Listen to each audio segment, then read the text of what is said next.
नमस्कार मैत्रिणींनो, किमया या यूट्यूब चॅनलमध्ये मी आपले स्वागत करत आहे। संक्रांतीचा दुसरा दिवस म्हणजे कर किंवा किंक्रात। सूर्याचे मकर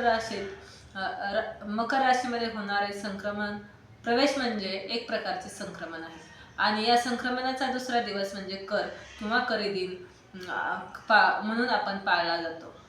यंदा गुरुवार 15 जानेवारी 2026 रोजी करी दिन किंवा किंक्रात आलेली आहे।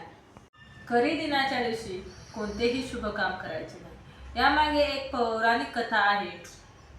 संक्रासूर नावाचा एक राक्षस होता। त्याला मारण्यासाठी देवीने संक्रांतीचे रूप धारण केले होते। संक्रासूर नावाचा राक्षस लोकांना खूप पीडा द्यायचा, त्रास करायचा।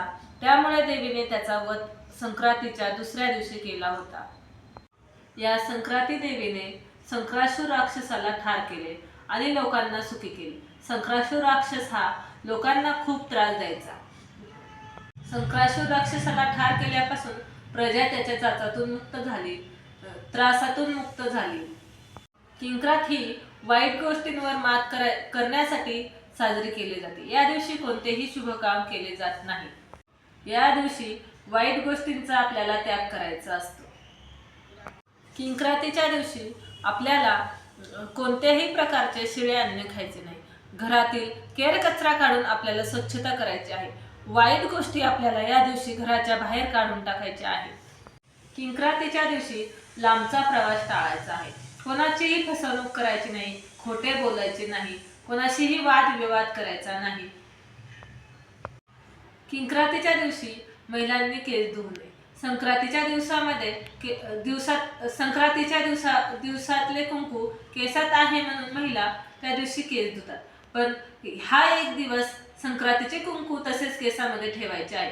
त्यामुळे किंक्रातीच्या दिवशी महिलांनी केस धुवू नये। लहान मुलांचे बोरनान या दिवशी आपल्याला जर शक्य असेल तर 5 वर्षाच्या आतील मुलांचे बोरनान या दिवशी आपण करू शकतो।